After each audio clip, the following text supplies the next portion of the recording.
everybody. It's Allie, and welcome to our Y&R Chat for Sunday, March 20th, 2022. If Ashland Locke harms one hair on my Nate's head, I will kill him myself.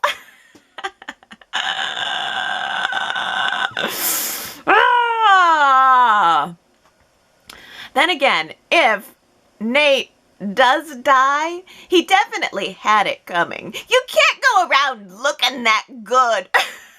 It ain't right. It shouldn't be legal. Oh, now I guess murder is out of the question, says Adam. Is it? Is it out of the question? I don't know, because it seems like somebody's gonna die. This is the second reference we've had to somebody killing Ashland Locke, and it seemed like Ashland was gonna kill Nate, so I don't know.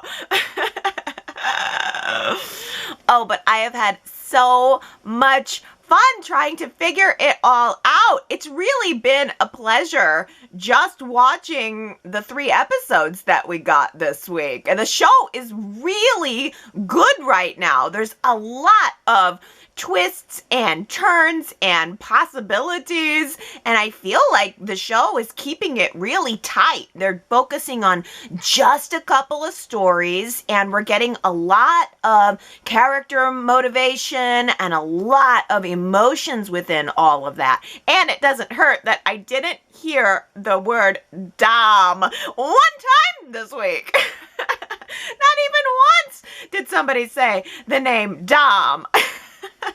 So it's been a good week for me.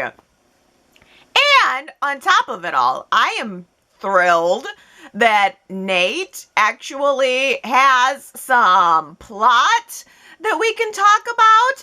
Nate has found, or he thinks he has found, probably the most damning evidence on Ashland Locke yet. Nate took it upon himself to do a little illegal and unethical research into Ashland's medical records. And guess what? Nate found no cancer on Ashland's chest x-ray and found absolutely no record of Ashland even having a chemotherapy treatment. You didn't have cancer, and you never did. I just have to say that the way Nate says cancer is like cancer. That's how he says it. Cancer. It's like the longest possible way that anyone could ever or has ever said the word. Cancer.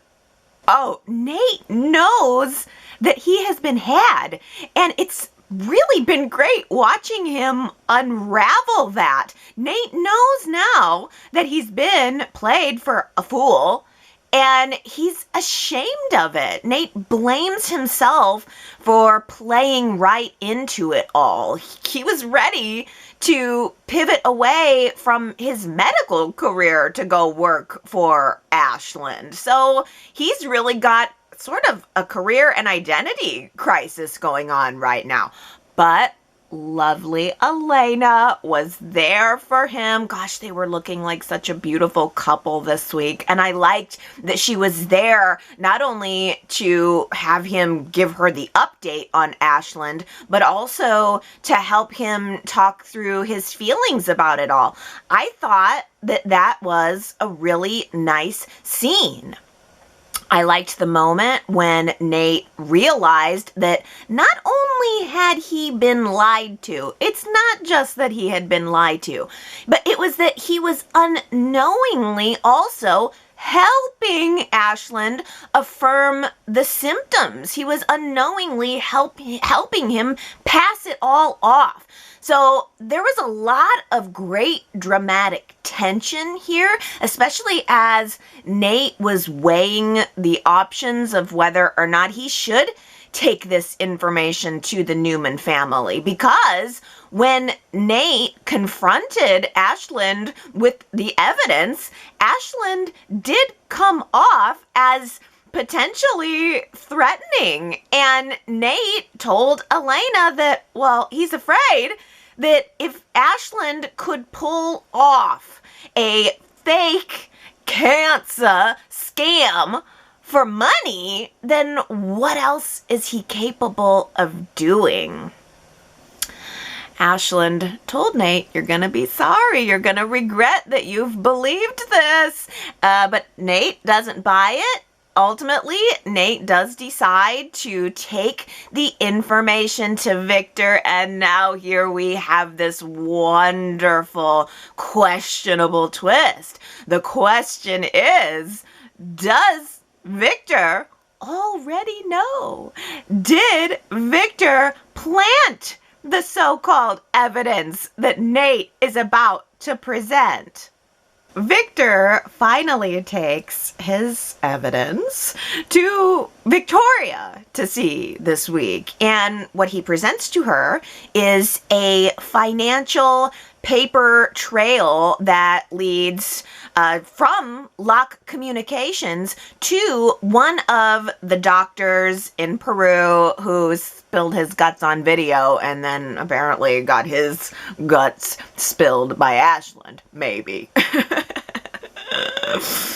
I loved this confrontation where Victoria takes the information to Ashland and says, now why, Ashland, would a small company that we own be sending money to a doctor in Peru that is connected to your treatment?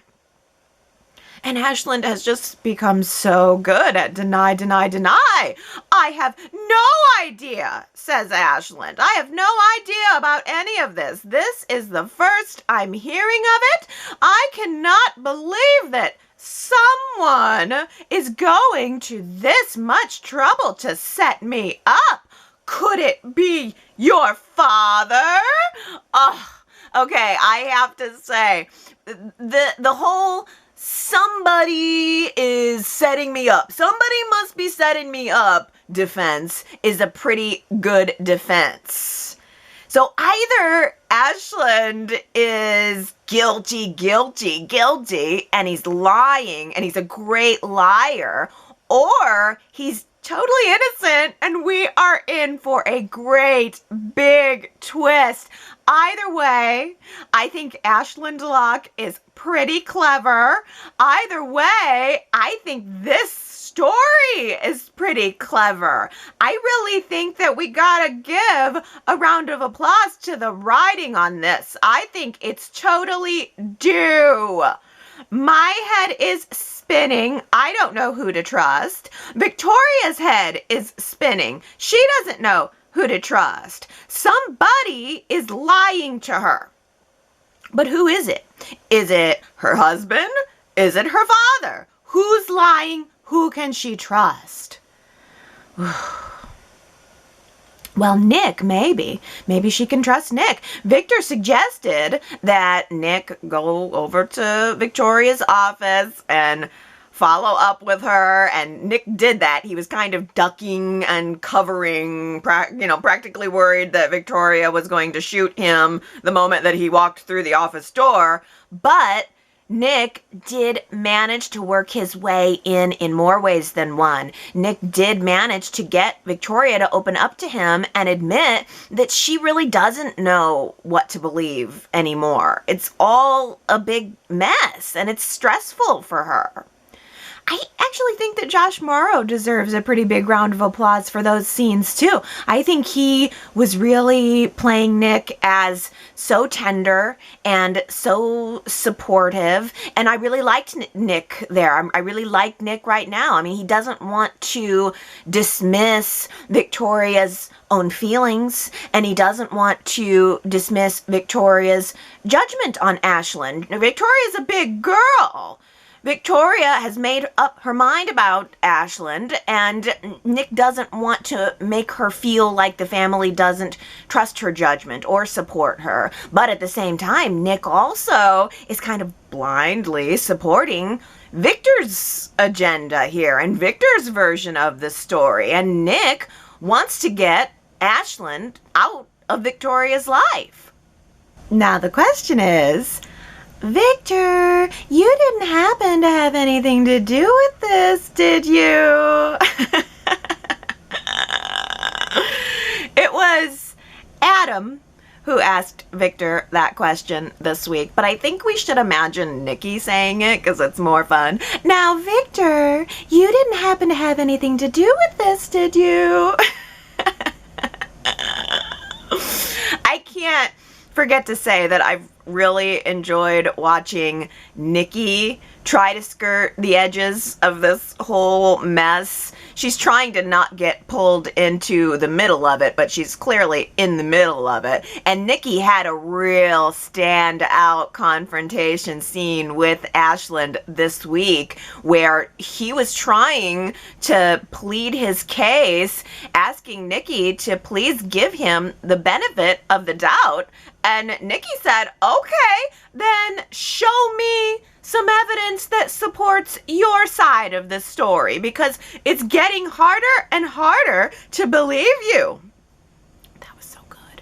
And I tell you, if she finds out now that her husband is the one that she can't believe, well, I guess I'd like to say that Nikki will probably hit the roof, but at the same time, it's all probably par for the course when it comes to Victor Newman. It wouldn't surprise her, I'm sure, to know that Victor had pulled a fast one.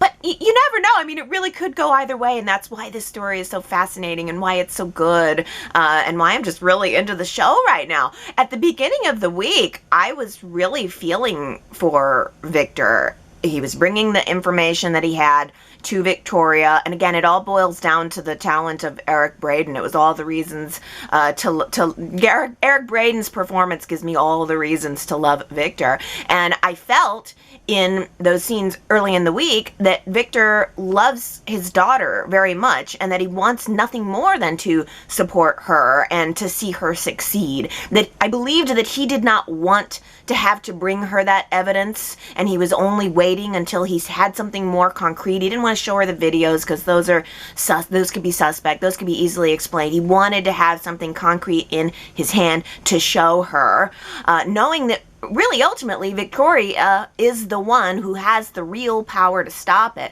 Victoria is in the power position right now, whether it actually looks that way or not. But, I mean, all of that is early in the week. Midweek, we started getting casts of suspicion on Victor, and now I'm really not so sure. Victoria told Victor, in response to the evidence, that it's too late. It's too late. She already made Ashland the co-CEO of Newman Locke, and Victor had a moment where he nearly lost it. I mean, he brought up his finger and he was ready to point it at her and start to give his commands and go into a tirade, but then he real quickly pulled it back, and maybe it's because Victor already has a plan in motion to stop it all. If all of this is part of Victor's plan, if Victor is setting Ashland up, then that's A, brilliant, and B, it also means that Michael is in on it too. And I love that. Michael could very well be quietly hiding out somewhere, safe and sound, just playing into the ruse. And if that's the case, Lauren is really going to be ticked. Lauren is really going to be the one who's going to hit the roof. Lauren is worried, sick about her husband. She is terrified that something awful may have happened to him, that he could be in danger, that he could be dead.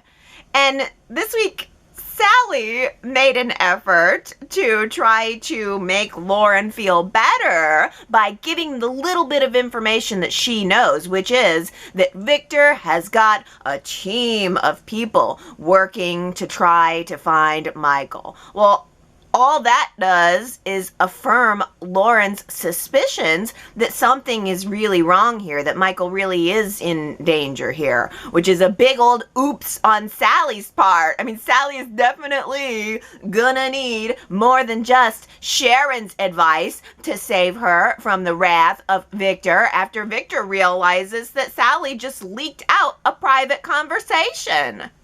How about that conversation between Sharon and Sally? That was a lot of fun. That was exactly what I needed and wanted to see. Sharon Case is always so good at playing that stunned, deer in the headlights awkwardness, and that conversation was awkward. But I really liked that there was an understanding between Sharon and Sally that the one thing they have in common is a belief in Adam and a desire to want to see Adam succeed. It was great to hear them discussing, well, Adam's Achilles heel. It's Adam's ever-present desire to please his father. That's the crux of who Adam is and will probably always be. And it was just refreshing to see it brought to the forefront by these two characters, these two important women in Adam's life. They were talking about the way that it consistently destroys Adam when he feels like he is on the outside of Victor's graces, which is kind of where he feels he is now. Adam is wondering, well, why is Victoria getting all of this sympathy from the family and I'm getting the cold shoulder? And I have to say, Adam did make a pretty good point to Victor by saying that it was Victoria who failed the family here. Victoria is the one who married the usurper. Victoria is the one that allowed herself to be deceived by him, and Victoria is the one who willfully ignored all of the evidence that has landed at her feet over and over again throughout the course of the marriage. Not just this time, but in previous times. It's really not a bad argument if you're Adam and you're waiting to make a case to take over Newman Lock when everything goes down with Victoria. Because, I mean, while the whole family is scrambling to save delicate Victoria in her pink posy suit, Adam and Sally are kind of waiting in the wings here. Adam and Sally Macbeth waiting in the wings here to ascend the throne.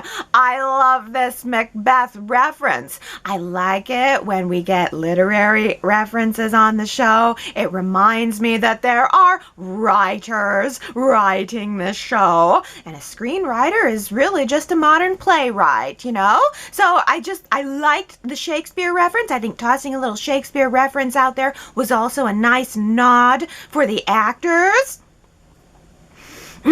Sally, though, is no Lady Macbeth. Not yet, anyway. I kind of almost wouldn't mind seeing her be, but she's not there quite yet. Sally doesn't quite know what's going on the inside. Adam hasn't really told her what's going on between Victoria and Ashland and that there's a betrayal brewing there. Adam just hasn't decided to give her the full scoop, so she's kind of resorting to eavesdropping. We saw her listening on the outside of the door. I don't know how much she actually heard, but at this point, Sally doesn't have enough information to do anything. She's just kind of waiting around for Adam's command, I guess. And Adam's just kind of waiting around for Victoria to step down, I guess, or to be humiliated, or to be or not to be. Oh, thank goodness we made the time to bring Kyle into the loop. We had to let Kyle know that the brother who he has never met is dead. Or who knows, I don't know, maybe Kyle and Chemo had a secret brotherhood. Maybe Kyle and Chemo play World of Warcraft together on Friday nights or something, and they just never told Jack about it. Oh, I missed Kyle. Correction, I missed making fun of Kyle. He's just one of my favorite crayons in the coloring box. He's so much fun to play with. Michael Mealor makes the funniest faces. He's like one of my favorite characters ever to do screen caps of. He's so easy to freeze in ridiculous faces. And he's hot too. Let us not forget to mention how very hot he is too. I thought it was a fun moment when Jack first mentioned Chemo to Kyle, and Kyle said, Chemo? There's a name I haven't heard in forever. Yeah, I think officially we can say with certainty that Kyle would have never heard the name Chemo on screen. Chemo's the Abbott family's worst kept secret. I don't know. But now Kyle knows. Now Kyle knows that Chemo is dead. And Kyle knows that he has a brand new cousin, Allie. Oh, is that right? Would it be a cousin? Well, wait, yeah. Or his brother. What? Niece. A niece. That's what it is. Yes, he has a brand new niece, Allie. So what do you guys think of Allie? Do you think that she is a good girl? Or are you getting the feeling that she might be a secret schemer? Let's make that our poll question for the week at yrchat.com. Do you think Allie is up to something, or should we be taking her at face value?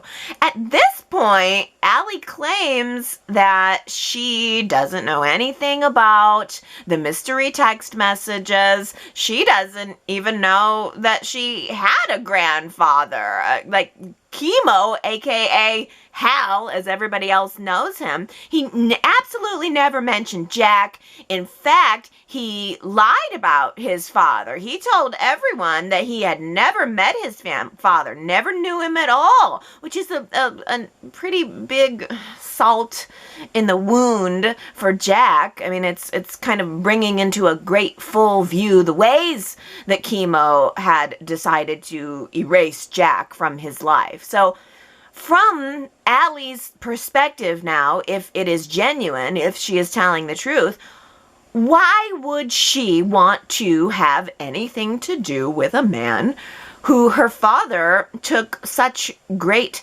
pains to stay away from? I really liked the moment where Jack offered Lon's necklace to Allie as a memento of her grandmother. And I liked it especially because Allie took a moment to look at the necklace, and she seemed taken with its beauty. She seemed to admire the piece. There was a moment where it almost seemed like she wanted it, and it was a connection point to her grandmother. But then she pulled herself back, and she handed it back to Jack, which broke his heart, of course. But I think it indicated to the audience that Allie doesn't want anything from Jack, at this point in the story, at least. Jack says that he's okay with that, but we know Jack well enough to know that he's not going to be deterred. Jack is going to be all about his granddaughter. Jack is going to wait for the precise moment where he can leap.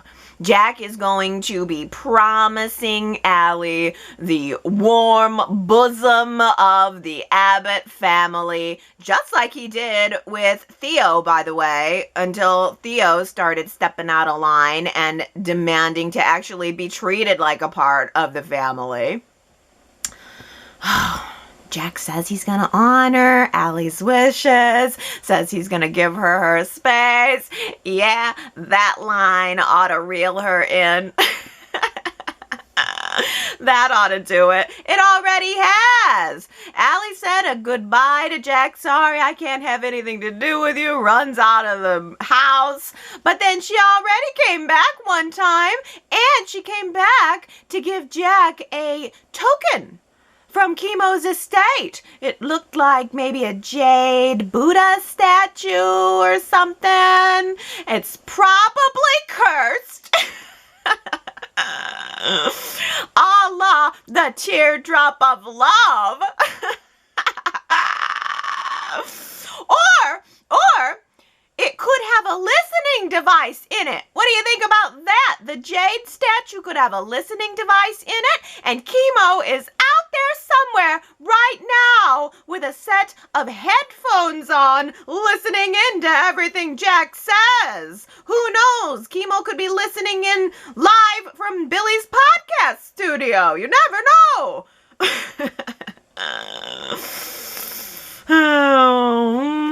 One can hope.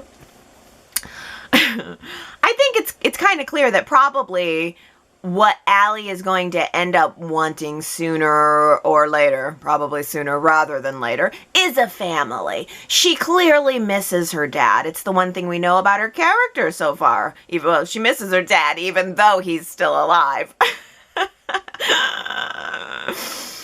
And her mom works on the East Coast. There seemed to be some estrangement there, or at the very least, Allie is not close with her mother. It sounds like, from what Allie said, Chemo and Allie's mom divorced just a couple of years ago. Probably around the time that Chemo found out that Dina had died, and it unearthed all kinds of negative emotions about the Abbott family for him, and then that's when he became obsessed with his revenge plan, and that's what led to his divorce. Probably. I'm glad someone was entertained by the calamity. It's so rare that I get to pick a Who Said It quote where Ray is the answer. I'm always waiting for a little zingy line, and it seems like it comes out of certain characters' mouths more than others. And this past week, it was Ray. Ray was talking to Chelsea about when they were on the road together. Ray took Chelsea to go to Anita's. They stopped for some lunch, and I guess Chelsea put the lunch on the hood of the car, or no, the top of the car, the roof of the car, and Ray drove on off, and they lost their lunch. And Chelsea thought it was very funny, and Ray said, well, I'm glad someone was entertained by the calamity. I also just like the word calamity. Only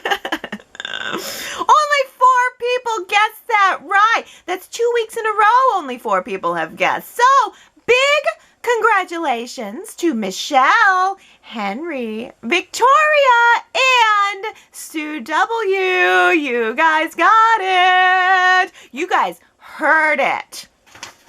Not just guessed it. Well, let's see if you heard or can guess who said this line. How about it? Thank you for prodding me. I don't know why, but it just makes me laugh. Thank you for prodding me. If you think you know who said that, you can go to yrchat.com to leave your guess. And if you get it right, I will give you your shout out during next week's Y&R Chat. Well, even though I have to say it was a breath of fresh air to not have to deal with anything having to do with Dominic for me, I did miss getting the updates on Chance and Chance's story and Chance's therapy. I asked you guys last week if you thought Chance's therapy scenes deserved a thumbs up or a thumbs down. The vote was pretty close. 58% of you are giving Chance's therapy a thumbs up, but 42% of you are giving it a thumbs down. I think this really maybe speaks to my point that I made last week, where we need a couple of these scenes that I think they're really good. I've really been enjoying them, but we need to make sure we transition out of them quickly. I don't think that, and I knew that the viewers were not going to want to watch too much of it, but I think a little bit of it is necessary to continue to dig into the Chance's character and to show him evolving. Michelle says it's about time mental health therapy was shown in a positive positive light, not Fairview Hospital where baby switching runs rampant. Yeah, I agree, Michelle. We're doing it just in small bite-sized chunks, and I think it is being shown in a positive light. And I think the next step will be showing Chance making positive steps. Marianne V says, I think it's good that Chance is finally doing therapy and that Y&R is showing it, not just Abby and Chance talking about it. So far, doing a great job as long as he isn't better overnight. Exactly. As long as he's not better overnight. And that's another thing. It's not just about Abby and Chance in the Chancellor living room where they always are talking about therapy. It's actually getting us to a different set. It's moving it to a different place. I give that a total thumbs up. But Henry says, I give Chance's therapy sessions a thumbs down. It takes up too much time. They could be showing more relevant stories, like the ongoing feud with Ashland and Victor, Chelsea's attraction to Ray, Noah desperately trying to forget about Tessa. There's just so much to unpack as Chance's therapy sessions are just exponentially boring. So you find them boring. Yeah, I mean, I could see just kind of not wanting to take that time, not wanting to take that slow motion. The argument that I would make in the negative on the therapy sessions would just be that it's something they should have done a month ago when we were getting ready to sign the custody papers and when we were going through Chance's crisis of fatherhood. But at the same time, what I like about the therapy scenes is that it's not exactly about Chance and Dominic. It's not exactly about his family dynamic. It's really about the trauma that he experienced. And I think that the viewers probably didn't connect enough with that trauma because we were just strung on for a year about, with Chance being gone. I don't think they did enough to maybe make that part of it connect with the viewers. So it does seem like a little bit like we're backing into Chance's PTSD. But now that we're here, I feel okay with it. I, in fact, like it, and I applaud that Y&R has done it. And as Michelle said, they're showing a therapy that's happening in a positive light, and it's more realistic than Fairview. It's more realistic than just Sharon chatting with somebody at the coffee house or in a hotel room like she did with Adam one time. So I think this is good, but I do think Y&R has to be careful. I think they have to keep it snappy, and then we need to see Chance's evolution. Well, let's talk about Ashland. This is really the story that everybody is loving talking about. I think it almost just seems like universally everyone is loving the Ashland versus Victor story. I haven't seen a ton of criticism about it, but if you have criticisms of it, I'd love to hear it. Sherrod says, we may be getting that murder mystery after all. Who killed Ashland Locke? Adam, Lauren, Kevin, Nate, Nick, or Victoria? These are my suspects. So do you really think so, Sherrod? Are we going to get a Who Killed Ashland Locke? It's very hard to ignore the little lines that we've had here and there. A couple of weeks we had Nick saying, I could kill him. This week we had Adam saying, I guess murder's out of the question. So we are getting those little seeds that we could be headed toward a classic murder mystery. Or what if it's a Ashland fakes his own death type of thing? What if Victor is setting Ashland up and Ashland will fake his own death to buy himself some time to get around Victor and maybe find some evidence that shows his innocence? That's possible too. But Gary does not like the idea of an Ashland Locke murder mystery. Gary says, the murder mystery of Ashland Locke will be such a schlock. Oh, that rhymes. The murder mystery of Ashland Locke will be such a schlock. This old hackneyed dinosaur essence of soap opera plot that, to Y&R's credit, has not been seen in many a year is the most tiresome, the most endless of boring storyline ideas.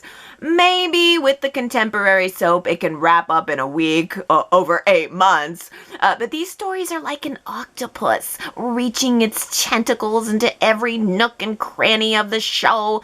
No, my personal belief is that Ian Ward helped Tara Locke escape from their co-ed prison, where she snuck back into Genoa City via the Underground Railroad to bump Ashland off and then return from whence she came to her prison cell, all the while completely undetected.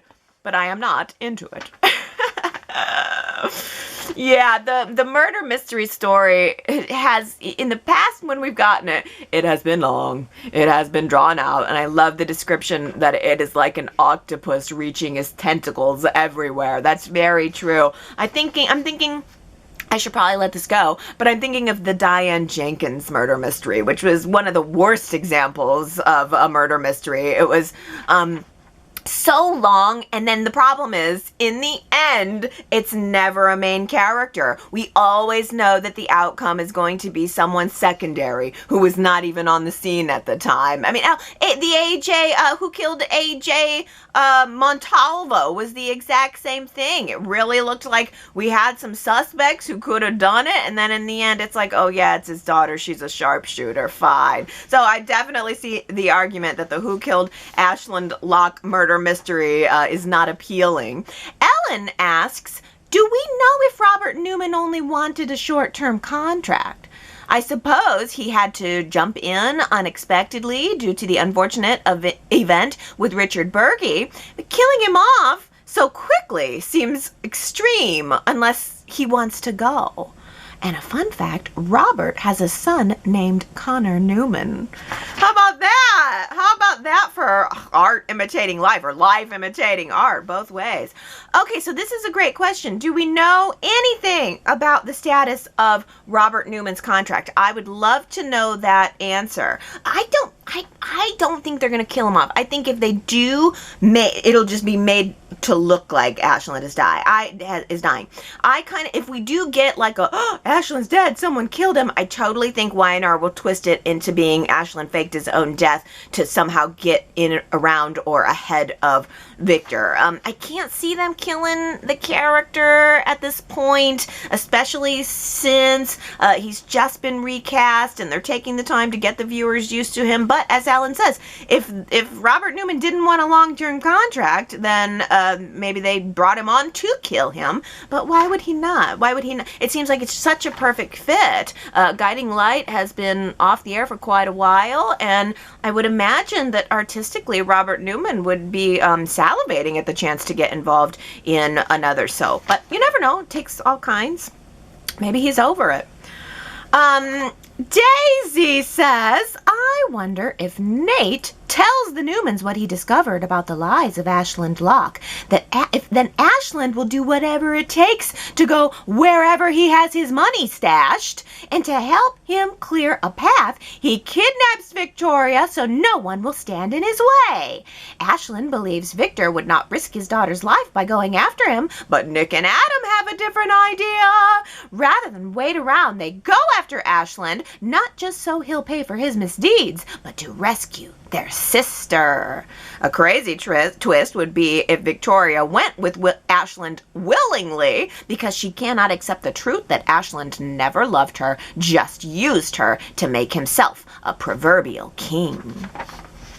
You know, if this was all part of his plan to make himself a proverbial king, at best he's still only half king. At best, he owns half the company, unless there's some other kind of twist that I'm not getting. He's co-CEO, half, and he owns half the company, I assume. I mean, I guess they can throw in any other number of twists into there that could change that, but at best, he's half a proverbial king. But I like the idea that he could go totally wacko and kidnap Victoria, and she kind of goes along with him. Yeah, the unfortunate thing is Victoria sure does look, she just kind of looks weak coming out of this. So I would love to see more scenes of Victoria actively questioning Ashland. I mean, we had this week her having that conversation with Nick where she was opening up about her doubts, and she seemed almost relieved to have someone that she could say those things to.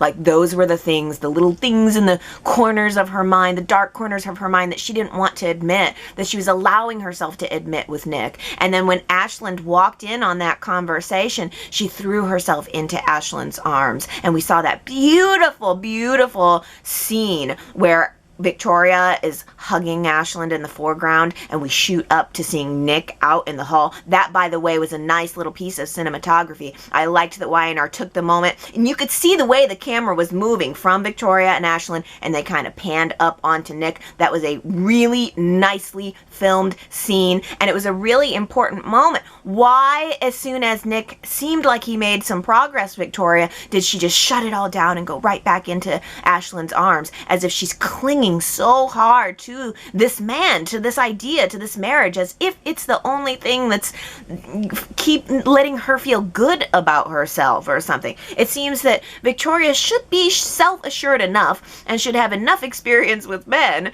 and enough experience with lying men to where she should say, if there is any chance this guy is lying to me, I am gonna get him. I would like to see that part of Victoria's personality emerge. Victoria has no problem being vicious with, for instance, Adam. She has no problem being vicious with Victor. I mean, and at points, Nick. Why doesn't she have that when it comes to Ashland? Why can't she extend that to Ashland? Why doesn't she put him on notice? At least in a way that doesn't destroy her marriage. I think it's okay to indicate to Ashland that, hey, these people are coming to me with all this information, and you had better tell me that this is not true. I mean, I would like to see Victoria assert that more. We'll see. I'm also so curious to see Victor's reaction to what Nate is about to tell him, because, it's going to be so telling as to how much, if any, Victor played a role in all of this. I really have enjoyed getting the chance to sit down with Nate this week, and not just because he is unbelievably hot. I mean, that too. But I actually was able to listen to what he was saying this week. Really enjoyed the conversation with Elena this week. They not only look beautiful together, but I think they complement each other very well. It was nice to see Nate feel betrayed. It was nice to see Nate mad at himself over it. I mean, there was a lot there to dig into about who Nate is. I mean, they trot him in and out for this and that, but I want to know who he is. Victoria says, Nate sure looks handsome in purple. I hope that Ashland didn't kidnap him and put him in the room where Mariah was held in, because I'm not sure that pumpkin is his color.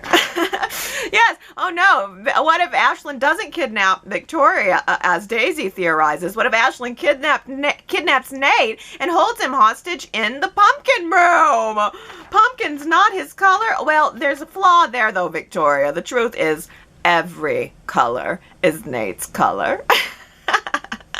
And whoever dressed him for the scene with Elena at the bar, I mean, he just, like, the suit he was wearing was so nice. I mean, he's so crisp and good looking. Like, whoever put together the suit with the shirt and styled, I mean, the man's got style. Whoever put that all together, it deserves an A+. They are knowing how to dress the men. Occasionally, it's like, someone's on here who knows how to dress the men, and it's compelling, it's different. Normally, the men are dressed kind of blah, but I thought Nate's attire was really beautiful this week, in addition to everything else about him. Let's switch over to Jack and Phyllis. Ellen says, I haven't found Phyllis to be the right travel companion for Jack. He keeps thanking her for being there and saying how much it means to him, but it seems so awkward. Phyllis looks like she's about to jump out of her skin most of the time. She seems to be second-guessing how Jack is handling most everything, but reluctantly respects his decisions. They really aren't a good match in my view. Jack may admire her as a person and have fond memories of their past, but I hope he finds someone else to spend his golden years with. Phyllis is exhausting unless you are in sync with her view of the world. Oh, that's a good assessment of Phyllis. Phyllis is exhausting unless you are in sync with her view of the world. Oh, that's so true and so good, and I agree. Phyllis is not the travel companion that I would have picked for Jack. There's just something a little jarring. Maybe it's a little bit that the viewers had started to expect a romantic reunion between Jack and Phyllis, and so we're kind of looking at it through that lens a little bit. But I mean, it all is also what Ellen said, that Phyllis seems like she's second guessing Jack, or she's got opinions on what Jack is doing, and I just think Phyllis is playing it awkward, or maybe Michelle is playing it awkward because Phyllis feels awkward. Maybe deep down Phyllis liked that Jack picked her and she was proud that she was the one Jack wanted with him, but maybe she knows deep down that she's not the one who should have gone with him. I mean, this is a family thing. It probably should have been Billy or Tracy. Victoria says, I'm enjoying the soothing break of Tracy's sweet understanding today. She patiently listens and reassures. She even appreciates Phyllis's support of Jack. Her advice to breathe and remember that she loves him is just what Jack needs. These are the actions for Jack to live by as he develops a relationship with Allie. Victoria, that's exactly it. Tracy should have been the travel companion for Jack. She would have been there to reassure, to reaffirm, but also she would have been the loving arms that would have pulled Allie into the family. I guess maybe the thing with Phyllis is maybe she's there to be the skeptic. That could be it. Maybe she's there to have the eye on Allie, because after all, she was the one that said, hey, wait a minute. Allie sent a text thanking us and telling us to have a safe trip back to Genoa City. Well, how did she know that we were from Genoa City? We never told her that. So I think maybe Phyllis is there just to be the skeptic. Maybe Tracy would have been too warm, although I don't know. I think Tracy would have been capable of sniffing out a rat there too. But I feel like it really would have added a nice, meaningful dimension to these scenes at Chemo's house if we had swapped Tracy and Phyllis. We could have had Tracy there with Jack the whole time. Then we could have had Jack phoning Phyllis for a little bit of extra. Oh, I do miss her. You know, I do kind of miss her presence. I want to talk to her. But Tracy could have been the dominant personality, the dominant voice there. And then when we get back to Genoa City, we could have seen Jack maybe throwing himself into Phyllis's arms or recounting the story to her, or we would see that Phyllis is there as a secondary support, but why is he using her as a main support is perhaps the question. Something's off. Something's off. Well, Victoria also says, I like the actress who's playing Allie. She's very natural in the role. She and Peter Bergman had nice chemistry and interactions. This bodes well for the future and the evolution of these two characters. I wonder if Allie's graduate studies are in chemistry so that she can be an asset to Chabot. It would be nice to see the Chabot office again. Oh, yeah, it would. Gee, it would be nice to see the Chabot office again. I like your idea that she could be a chemist. How perfect would that be? I kind of think that Chemo worked with Ashley. I want to say that this is I'm mostly going on my memories. I haven't done a whole lot of back research on Chemo, but my memories are of him in the lab with Ashley. He was kind of downstairs. Remember the lab? When was the last time we saw the lab? Oh, I have no idea, but wouldn't that be great if she was a chemist? Ooh, I like Allie too. I'll be interested to see the poll results for this week. I wonder if you guys are predicting that she's a good girl on the up, like she can just kind of be part of the family, maybe a love interest for Noah, or if you think that she knows more than she's letting on. Daisy says, if it's not Chemo's sister who's been trying to get Jack and his granddaughter to meet, maybe it's Allie's mother.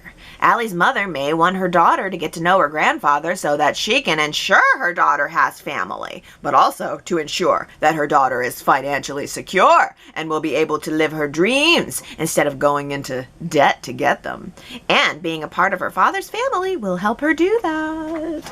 Okay, so you think Allie's mom is the one who could be setting it all up if it's not Mai. Well, Sherrod says it seems that Allie may not have been the one texting Jack. An old flame is returning, one that we thought was dead. Dun dun dun. Oh boy, I have no idea. An old flame who we thought could be dead? That's a good little see, don't tell me. Although, I don't know, maybe Diana has the right idea here. Diana says, after watching some classic episodes and seeing that Mary Jo Mason was once involved with chemo, I decided to do some research on her character. I remember her character well, but unfortunately I don't think I saw all of her time on the show. After watching a classic clip, I read how Mary Jo had paid a prostitute to sleep with chemo to make him think he had slept with Mary Jo. Apparently Mary Jo does this because she can't go through with being intimate with chemo because she loves his father, Jack. Having said that, I think it would be a compelling twist if we find out that Mary Jo did in fact sleep with chemo and that she is Allie's mother. Mary Jo could come back and redeem herself after having spent many years in therapy. Maybe she and Jack could even rekindle their romance. If Jack can forgive Phyllis for all of her misdeeds, then he can surely forgive Mary Jo for hers. This would be so smart, Diana. I liked the actress who played Mary Jo. I thought she was beautiful, and she was just sort of, she was naughty. She had kind of like she was a good vixen. She played like a sexy vixen really well, very similar to Phyllis. And I kind of liked her. I think it would be really smart to bring Mary Jo back because, again, Mary Jo, I will say, she's the one who ended up shooting Victor in one of the primetime episodes. I want to say that was like maybe 96.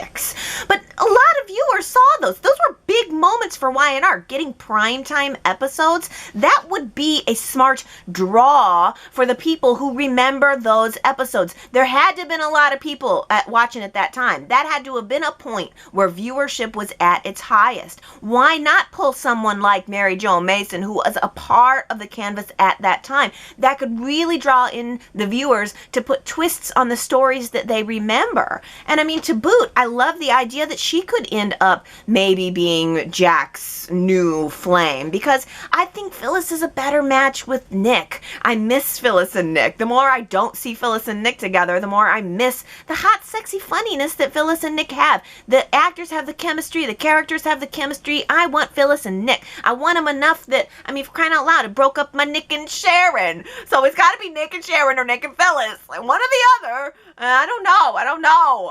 I think I'd be okay going back with a little bit of a Nick, Sharon, Phyllis triangle. I mean, I know it's old. We've been there before. But I would almost kind of prefer that than feeling like I'm forcing a Jack Phyllis reunion. It will always feel to me like Jack loves Phyllis more than Phyllis loves Jack. And that's not to say that they don't love each other. They love each other. But I don't get the passion. I don't get the chemistry, especially not right now. And I know, again, the chemo story is not meant to be a love story between Jack and Phyllis. But I just think I would rather see Jack get back together with someone who wants him and only him. I want Jack to be paired with someone who is going to do anything and everything to keep him. That's what I want to see. I want someone scrambling to keep Jack. Someone that loves him so much that's willing to make him the center of her world and will do anything and everything to keep him. That's what the dynamic I think should be. I think that's a way to force Jack into the spotlight, and it's a way to show what a pretty good catch he is. I don't know why Jack always has to be relegated. Oh, always a bridesmaid, never a bride. Somebody should be fighting for him. He should be the center of some woman's world, and it's just not being played that way. Mary Jo would be a great pull, or Sherrod saying that it's an old flame who we thought was dead. I don't know. Is Mary Jo, was she dead or did she get hauled off? I think maybe she got hauled off, but maybe there's someone else who we thought was dead. Who could that be? I don't know. Don't tell me. I can't wait to find out.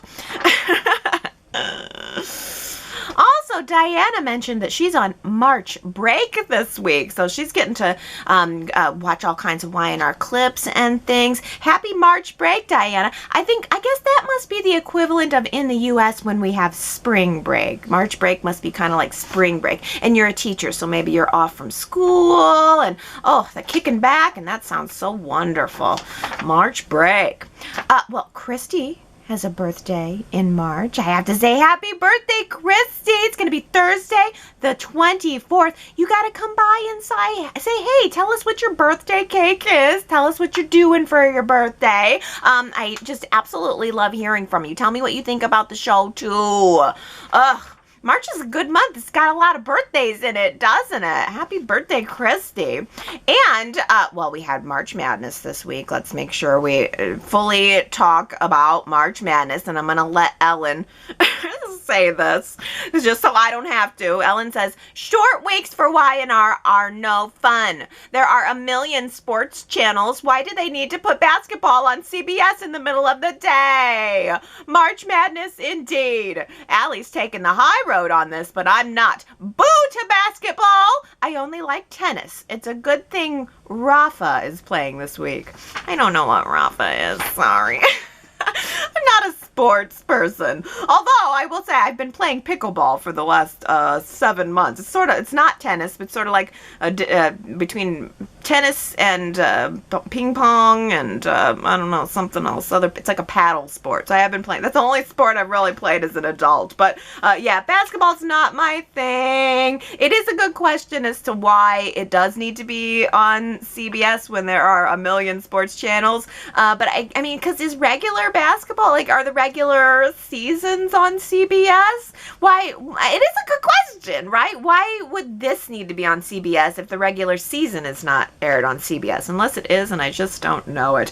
But yeah, I'm given a little bit of leeway. For some reason, I've gotten more laid back about it. Maybe it's because it equates to a little bit of a break for me, like not feeling the need to watch and recap 5 episodes. It actually gives me 2 nights off where I can watch something else and just keep Y&R Chat a little quieter, a little tighter. Although I don't know, this is going on and on. I could talk for an hour about less.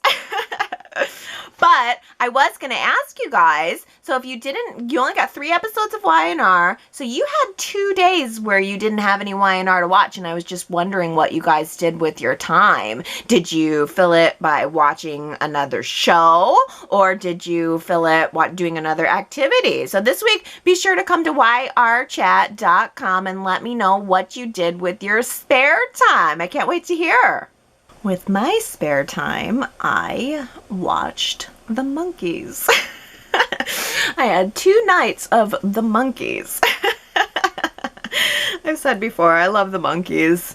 It's just so good. It's good music, it's good comedy, and it's 4 hot guys. The Monkees. 1967. I kind of just want to get into some old 60s sitcoms right now. That sounds kind of good. I just want to curl up under some covers and watch some old 60s sitcoms. That sounds really good to me right now. But working my way through The Monkees, fun. I also downloaded a couple of their albums, so I've been listening to that. I'm all monkey mania right now. But I will certainly be getting back to my Y&R mania next week.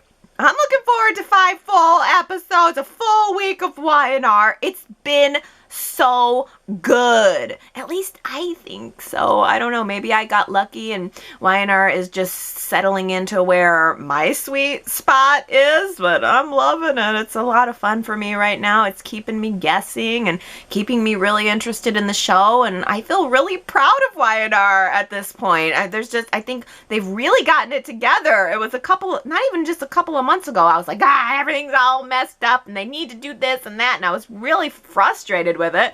And then all of a sudden it seems like we just got back on track, or back on track to my definition anyway.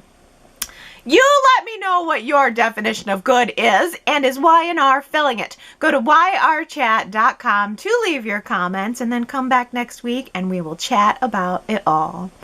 I love you guys, and I will see you next Sunday.